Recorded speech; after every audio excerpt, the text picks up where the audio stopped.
Welcome to the Healing Grove podcast. I'm Dr. Kristin, an integrative holistic family physician, author of Life After Lyme, and host in this virtual space of learning, healing, and growing. I believe humans are like trees, and our physical limb is only one of many. Health on all limbs of the tree, emotional, conceptual, social, spiritual, is absolutely required for the whole tree that is you to be vibrantly well. I created the Healing Grove podcast as a place to showcase some of the world's best integrative and holistic medicine, to expose you to transformative tools and mindset shifts for all limbs of your tree. I hope you enjoy our conversation in the Healing Grove today as much as I enjoyed having it. So hi, Karen, here we are. Hi, Kristin. I'm so glad you agreed to do this conversation with me. Thank you. My pleasure. So before we do it, I want to introduce everyone to you. So everyone, this is my new and awesome friend, Karen Atkins. She's the creator of Master Your Body IQ, a transformational online membership that helps busy people like me, and I'm definitely in it, and I'm definitely loving it right now, around the world learn how to bust their stress, build their vitality, and realize their true purpose, all in 11 minutes a day, which is like the best part. Karen specializes in helping people uncover their latent potential for optimum energy and fulfillment through transformational tools like body talk, qigong, essential oils, music, nourishment, and other therapeutic practices. An award-winning musician herself, Karen has been featured on TED Talks and Good Morning America, and has attracted students from over 50 countries around the world through her Chi TV series. And I'm, again, super grateful that you agreed to have a chat with me and share some of those tools with our audience. So thank you.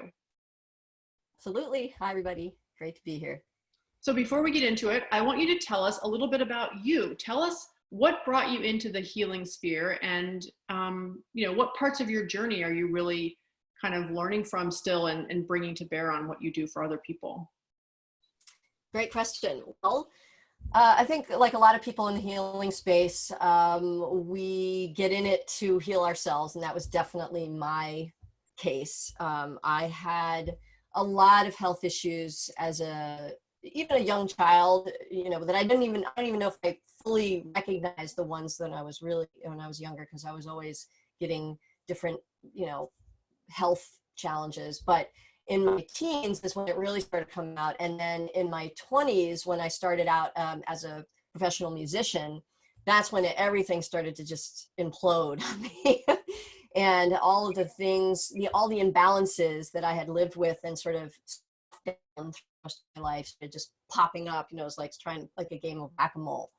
One thing I would try to tackle one thing, and then another thing would come up, and I'd try to tackle another. And so I had a host of things from, hormonal issues, digestive nightmares. Like that was one of the worst things. Back pain, anxiety, depression. It's just, I really, really was struggling. And it was one of the reasons why I ended up halting my music career. In addition to the fact that the whole scene, the music scene at that time was just, it was difficult for me in terms of like my spiritual, I just felt like I was going to lose my soul, actually, if I kept going in that way. And physically, it was just really super taxing. So I ended up quitting my music career and diving headlong into a whole journey of trying to heal my body, my mind, my spirit, the whole thing. And so finding different modalities that started to help the process for me. And then, it was a little bit still this whack-a-mole game of like, something would help and then another thing would crop up. And, a lot of the subconscious things that were suppressed were starting to come out, which eventually was a very good thing. But it just took a while for me to realize that.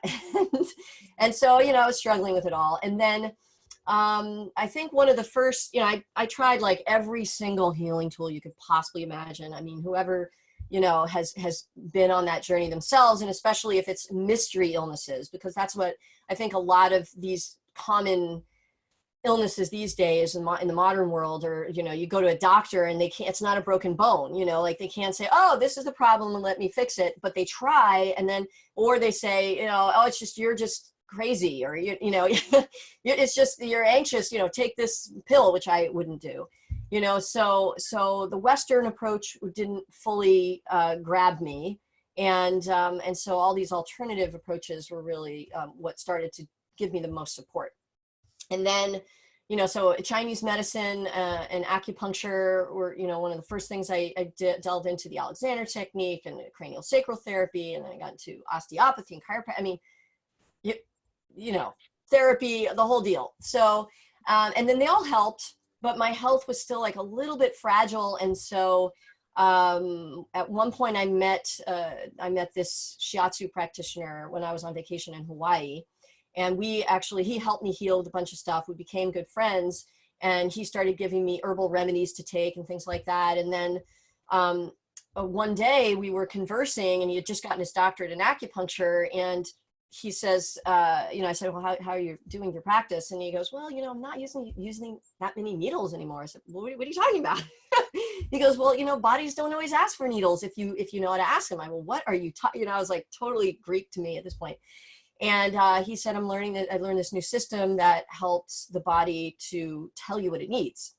And so that fascinated me. And he ended up coming to the East Coast, gave me a session. That system was called the Body Talk system. My first session with him was transformational, to say the least.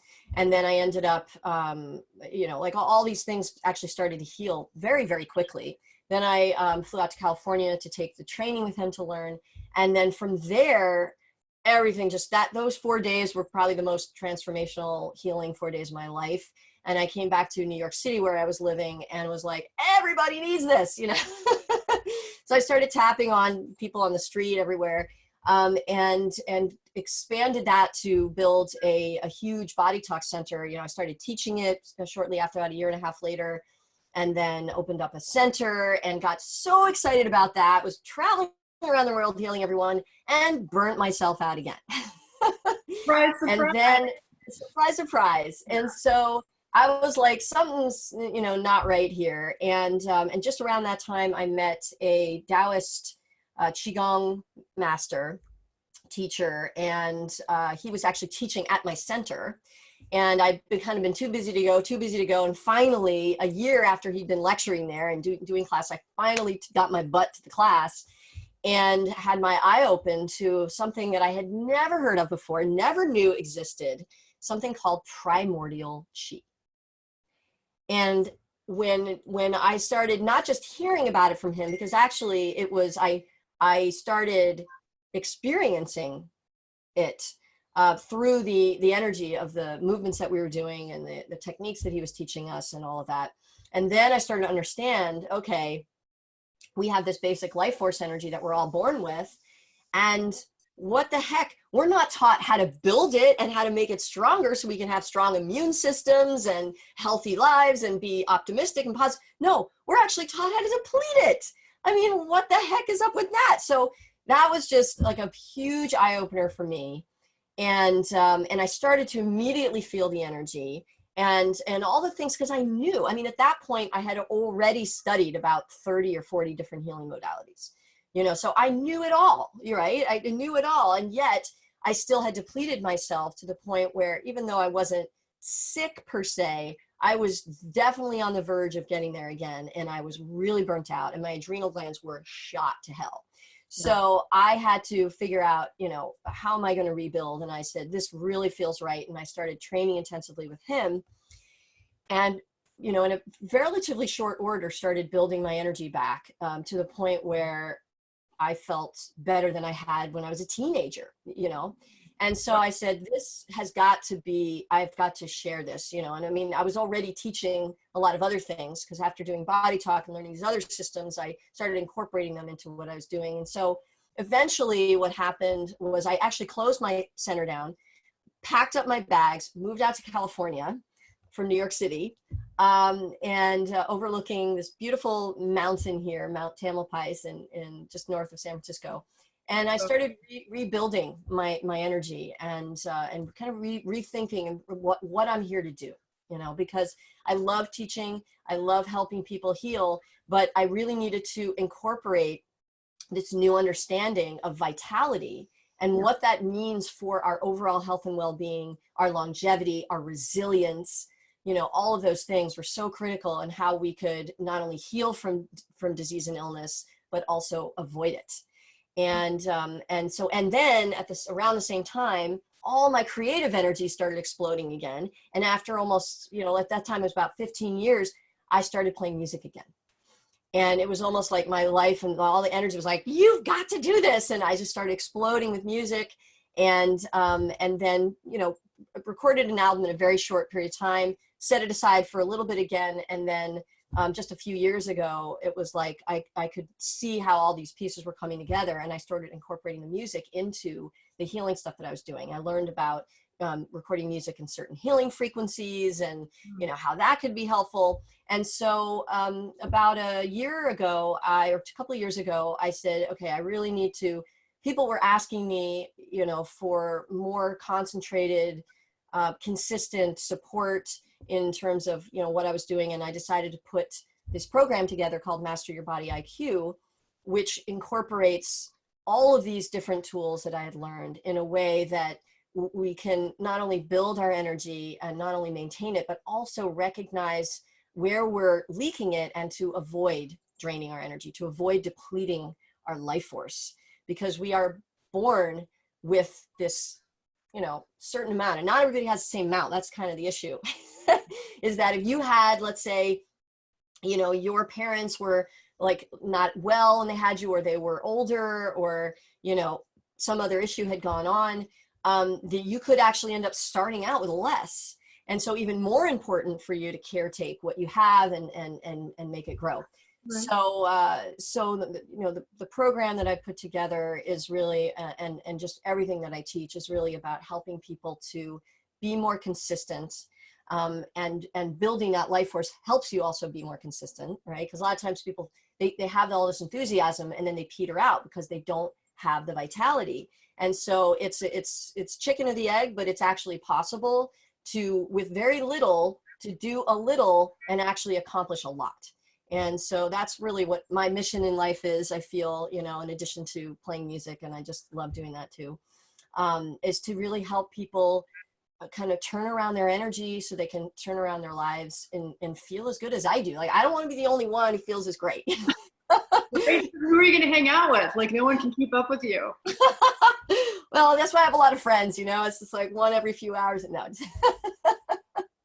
No, well, that's awesome. It's such good news on so many levels, because number one, it's really great to know that even if you were born with like less in the tank than you would like, there's ways to cultivate that. Yep. That's new information for me. Like, I sort of always felt like, wow, I'm really grateful that I was born with so much. And then my whole Lyme journey took me down to the toilet, and it's been really hard since then to kind of maintain it. But to know that you can, in 11 minutes a day, which is the other piece that like, you can actually cultivate and grow your energy, which is why I'm so grateful for your course. And I want to talk a little bit more about that at the end, but I definitely want to hear from you what your messages would be for people aside from the energy piece. Like, there are some important things that came out in the body talk class I took from you about, consciousness and how important that is in illness. And I really want you to share that with our audience, because I thought it was like also super, super crucial. Yeah, well, I mean, and I think particularly critical right now with what we see going on, with people's concern about their immune system and viruses and all that kind of stuff, which, we know that, some people, I mean, I'm sure that we'll go down that rabbit hole right now, but there's a lot of theories that connect viruses to Lyme and everything else. And so super important. I mean, that our mindset actually is extremely critical. And what modern sort of Cartesian, we call it the Cartesian model of medicine, is really like dividing everything up into little pieces instead of looking at the whole. And that's largely what Western approaches take these days, unless they're enlightened by combining it with alternative methods, which, I mean, we could argue about what's alternative, since those, most of the alternative methods have been around for 5,000 years or whatever. But anyway, I mean, I think that there's a lot of room for really connecting the dots, and seeing where everything can help each other. But we cannot separate psychology and physiology. And this is what is happening now. And part of the reason why I think there's so much fear, and what happens is the fear brings on more illness. And, you know, the more that you're afraid of getting sick, the more you're going to draw it right to you.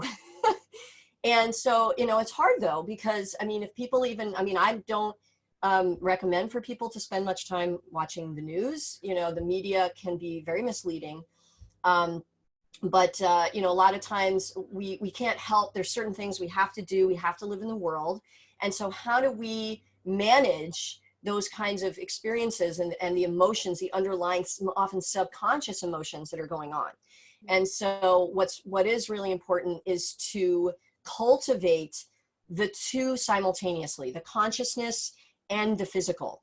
And that's one of the reasons why, you know, in the programs that I've developed, I'm constantly combining those things. You know, I studied spiritual psychology and other kinds of psychology for many years. You know, I have a background in psychology, not professional and a PhD, but I was very, very interested in psychology, you know, as a teenager even.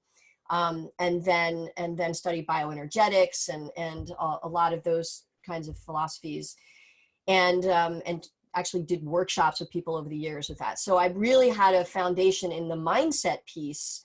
And then it was a real epiphany to me, because, you know, you'd have people who would spend years and years and years going to therapy and banging on pillows and like, I hate my mom, you know, my mom's the worst, you know, and then all of a sudden they do some liver cleanse, liver detox, or, you know, something like that. And all of a sudden they're like, wow, you know, my mom's not actually that bad. It's like, well, what happened? The liver stores anger.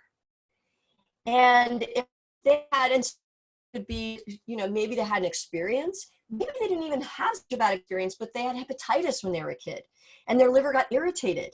Or maybe, you know, their mother had some alcohol when they were pregnant. I mean, it could be stuff that didn't have anything to do with their fault. It's nothing that made it their fault. It's just something in their makeup brought it up.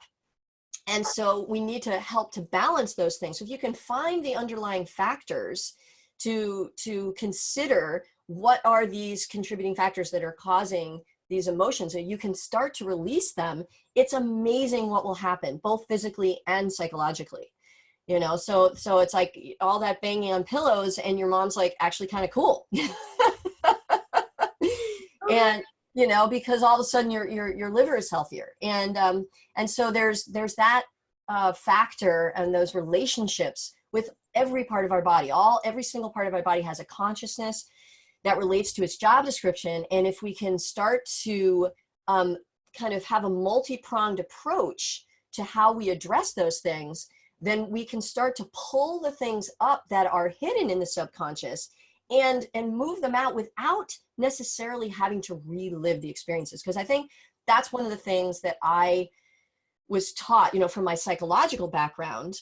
So I learned a lot about the mind, but I also learned, well, if you didn't experience it then you've got to talk it out and bring it up and re-experience it and cry about it for days or you won't ever be able to let it go. If you don't feel the pain that you stuffed down when you were a kid or whatever it was, then you won't be able to heal. And I've just learned that is absolutely not the case. So what if somebody wants to learn how to release their stuck, locked trauma and emotions that feels like it's hindering their healing or their well-being or their vitality, and they don't want to do it with repeating it or experiencing it? What are the tools? Like, how do people... You know, I mean, there are multiple tools, and I do recommend a multi-pronged approach, actually. I'm not the believer that there's one thing, you know, it's like, oh, well, you just do this and all your problems will be solved, you know, just open up this bottle, this potion, this pill, this technique even, right? I mean, even though I've been teaching body talk for almost 20 years and I love it. I mean, it's the foundation of, you know, as you know, you've taken my class, so you know it's the foundation of many, you know, so many things that I do. And it's also not the be all and end all of everything, because there are other pieces. You know, for example, when I was traveling around the world and I had this huge healing center, I was healing all these people, and then I tanked, I was like, huh, you know, there's more to the story. And yeah, because even emotionally, I was a little down because my energy was down. Right? It's really hard to connect to your spirit when you're not physically well. You know, and that essence is what helps us to heal, you know, and it gives us the will to live, you know, but that will to live is also connected to our kidneys, which store our life force. So one of the things that we can do is look to these different, modalities like body talk and things like that to help uncover. And there's techniques that actually can be done on oneself to start to bring those up. And there's also, if we start to increase the intelligence of the body, the reason why I call my program Master Your Body IQ is because the body has an intelligence, both an emotional intelligence, a spiritual intelligence. It has an awareness and an ability to heal, right? Our bodies are designed, we're born to heal ourselves. When we cut our finger, we don't bleed to death, right? There's a natural process that happens that we don't have to think about, right? And so what we can do is we can activate that stagnant part of ourselves that isn't wanting to heal. And that can start to open up the channels. So which way, you necessarily go, it depends. And that's why I focus on a number of things. I mean, even diet, as you know, is critical to what, how we're going to heal, right? Because what we eat does contribute to our thoughts, our emotions, our physical body, everything.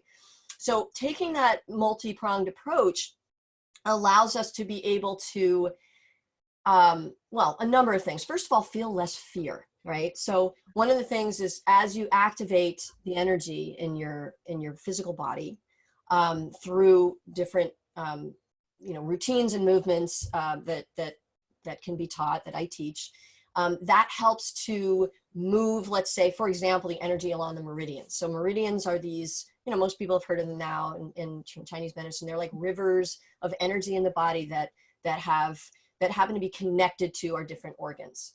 And so if you can start to increase the energy flow through those meridians, you can actually help to unblock certain physical and emotional pathways where they've been stuck. And if that starts to happen, you can start to be more open to certain experiences that you might not have been open to before, to see things that you were afraid to see, right? Because I think what happens with a lot of people, and I know this happened to me when I first started on this journey, I was so afraid of everything, really, but I was afraid of uncovering stuff that I didn't like about myself. I was like, oh, I'm gonna look underneath this digestive issue or this whatever thing or this emotion, and I'm gonna find that I'm just this bad person underneath, that I did something wrong. A lot of us have this kind of guilt complex that comes from a lot of different areas, right? It could come from religion, it could come from our family, it could come from society, of what we think that we did something wrong to get ourselves into the place that we're in, right? And so with that, we can learn to release these things. And I was afraid that I was going to do that. But what happened is that if you can kind of go slowly into your process and slowly build your energy, then little by little, you start to release the fear and be more open and available for the awareness that comes in at times. So I always tell my students that it's not necessarily the best thing to go from one extreme to the other in terms of, certainly not wellness to illness, but even illness to wellness. It's not, the body actually doesn't necessarily want you to, make a huge change right away. Usually things happen gradually, and usually it's a gradual degradation of our health, and then we can build it back gradually. And that actually is a way the body kind of adapts better. Even emotionally, you can adapt. Even the people in your surroundings can adapt better to you when you're going at that gradual pace. And so if you take these different approaches and do a little bit every day, that's the reason for the 11 minutes. I sat there and I thought, okay, what's the least amount of time? Because nobody has any time, right? I mean, they do, but that's a whole nother story because time doesn't really exist. But anyway, let's just say nobody thinks they have enough time. Right. And but what would somebody actually be able to do? Because I also thought about what would I do? What would I be willing to do? Because I'm was always that busy person too. It's no, and there's never enough time. There's not enough time. I don't have time. But what we need to heal, and we want to heal, and we want to feel good. So if we can gradually take certain steps, certain qigong and tai chi exercises, certain meditation practices, but they don't have to take that long. And you could do something for 1 minute. You could do, there's body talk techniques that take 1 or 2 minutes to do. And, I have some of them for free on my YouTube channel. I have exercises for free on my YouTube channel that people can just go and start the process, right? And as you start the process, then, I think just a little bit of guidance, and you can really take yourself a long way. And so I think one of the key pieces is being willing to start where you're at, and recognize, okay, if you're tanked, you're tanked. I've been there, so I know what it feels. I've been there 3 times. So I know that it's possible to rebuild. And I also know it's possible to rebuild and then keep it once you figure out, how to stop depleting it. So it's not just about uncovering, it's also, how to maintain and sustain. And part of it is, going through and starting to find different ways to look at those pieces. So it wouldn't necessarily be, I wouldn't say, well, oh, you have to do, this process, with someone. Because I have my own story, and I actually just wrote a book called The Body Can't Lie. Tells my story of the things that I did, right? And I documented that partially to help other people. Maybe they might resonate with some of those things, because really it's going to be different for everyone. But what I have found that there's certain things that everybody has in common, and there's certain tools that, certain areas of these tools that I feel like if you're not addressing, and for me, I came up with 5. All right. 5 areas. Let's hear. Right. So they are movement, which is critical, right? So that's doing a form of not just any movement, but conscious, deliberate movement that is designed to move the energy in certain ways on the body and build the energy. So that's critical. Then energy balancing, right? So learning how the motions and the body parts fit together, how to get the communication happening in the body. And that largely is, many of the things I study with body talk, but there's also a lot of other sort of energy balancing techniques out there that support that as well. Environment, right? This is a piece that I think a lot of people don't consider, is how their environment impacts them. There's something called geopathic stress, which are these grid lines or ley lines under the earth, that are just simply there. There's people called dowsers that can use certain tools, and they can find like where the water is underground, right? And they see it. And these grid lines are actually disturbing to our energy as humans. If you are, they're about every 3 feet. So you can't avoid them, right? You can't. And then they cross over because there's a grid. Mm. And so then what happens is, the line itself is kind of disruptive to our energies. And you can see this with trees. If you plant a tree on a ley line, it will grow with more knots and kind of twisted and things like that. And then if you plant it on a crossing, it could not survive. And so the crossings also affect us. So if you're sleeping or spending a significant amount of time in one of those places, you could have the best, diet, the best everything. And, you're still going to get sick because you're irritating your energy, and it's more irritating than it is healing. Right. And so things like that are important, even just like clutter, how we take care of our space around us. And there's a lot of things that you can consciously do very simply and easily to understand that. So, that's a key area. Nourishment, not just nutrition, obviously diet and things, but how we nourish ourselves, both with the food that we eat and even, our relationships, like how we look at this idea of being able to nurture and nourish ourselves and take on that relationship with what we are receiving from our food and from our family and from, and how that relationship happens is very, very critical. So, I think it's important to really be looking at that and to some degree dissecting, but again, taking it in my approach, most people, not everybody, some people just dive right in, but most people need to take baby steps, especially if they've been used to living a certain way. And then the last one is just awareness, which kind of connects the dots to all of this really. Is that as we start to build the energy in, let's say our kidneys, which store our life force, then we're going to feel less fear because the kidneys store fear, and so then that helps us then be a little more brave to take a look at some of the things that we couldn't see before.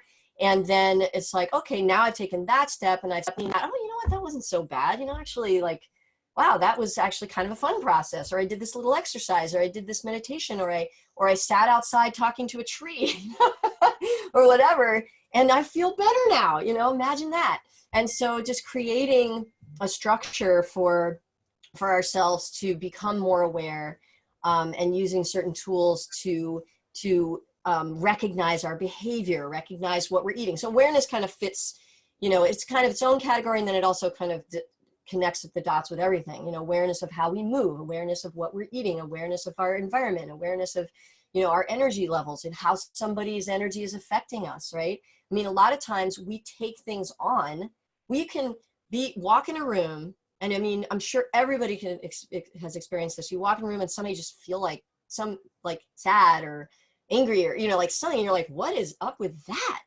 You know, and that is, you know, often because somebody was in there who had that emotion and kind of left it there. And if you're sensitive, you might pick up on that. So how can you move that along? And part of the whole thing of moving the energy and keeping the energy moving is, if the energy is stagnant, it's easy for you to just, you know, that's going to glom on you, and you're just going to take it on as your own and feel like, I'm just angry. You know, it's like, wait a minute, that's not even yours. But if you have the energy to help yourself go with the flow, you know, and let the thing, it's like a river, you know, the river starts floating by. Oh, there's an emotion. Okay, see ya. And that is actually possible. And that really also helps us heal on the physical level as well. So Beautiful. So everything you're saying is like, I want what she's having is what I always been thinking when I'm with you, Karen. Like, I want to learn everything you know. You've got a lot of it, girl. You got a lot. Well, you know, you and I do similar things. I think we're both collectors of things that work. And I think we both also really want to be able to share this with everybody. You know, you find something good, you like want everybody to have it, because totally. we all need to heal, right? And that's part of our collective mission, I think, that we're part of. But like, what would be like the one tool that's so portable that everyone, even if someone's like lying in their bed and says, I can't get up and do qigong, I can't do tai chi yet, I'm too afraid to do any of this. Like, where could people start? Like, what's one portable tool that you would want to share with this audience today? I mean, I would say one of the easiest, simplest ones is the cortices technique. You know, because you don't even have to get out of bed for that. You could do it sitting down, lying down, you know, it takes 1 minute, you know, to do. So that, I would say, and I have a video on my YouTube channel. You walk us through right now? Like, I can, absolutely. Yeah. And then if you want to practice, you can do. So just basically, I'll just briefly explain, and then if you go on YouTube, you can hear a longer explanation of it. But what we're doing is we're connecting the left and the right hemispheres of the brain, because the brain is like the CEO of the body, and it needs to navigate like everything else that's going on. If there's something wrong in the body, the brain has to be able to fix it, right? And so what we need to do in order for the brain to be on target is to have both the intellectual, detailed, logical reason part of our brain in communication and in harmony with the emotional, intuitive, bigger picture part of the brain. And so those two connecting together are going to ensure that the brain is going to be able to function properly and be able to do its job. And then all of the input that we're getting, which is like completely discombobulating our brain right now. I mean, both on the informational level, on the energetic level, on the emotional level. I mean, it's just, I mean, I don't have to go into that. We all know we're being bombarded, right? And we've been bombarded like 100 times worse than, you know, our ancestors like less than 100 years ago had to deal with in their entire lifetime. We're dealing in one day. So this technique is super critical for being able to stop the madness, basically calm the brain, let the brain say, okay, everything's okay. So it helps with the emotional side. And then it also helps the brain, now that it's calm and it's looking at both the details and the big picture at the same time, it can really take a look and find out both the dissecting of the details and the bigger picture of what needs to happen in the whole body mind complex. So that's basically what the technique is. It's really simple. So what we can do, I'll turn to the side, you can see, we're going to take the hand, one hand, you're going to put the fingers kind of together like this, right at the base of the skull, right behind that little bump at the back of the head. And then taking the other hand, you're going to tap both sides of the head, so kind of fingers spreading like that on the top of the head, then on the center of the chest, and then on the belly button. right on the belly button. And you're going to breathe while you're doing that, right? So you're going to, let's do it one more time. So head and chest, center of the heart, and the belly button. Okay, so then we're going to basically pick up where we left off. So if we were here, you can either do it same hand or other hand, doesn't matter, but I'll just show you by doing the other hand so you can see that I'm basically going to be making my way up to the forehead. Okay, so I'm going to breathe and go to the chest and the navel.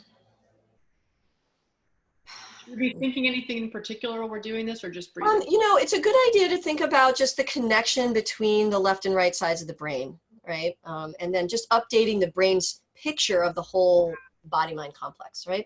Then we're going to take the next, so now we're like kind of almost at the top of the head, depending on, I have a very small head, but I also have small hands. So you, depending on the size of your, the relative size of your head and your hands, it might take you a little longer or shorter. And just getting that connection to happen.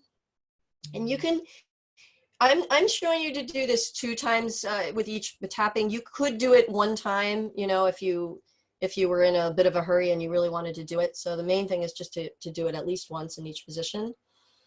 Then I'm going to move to the next position.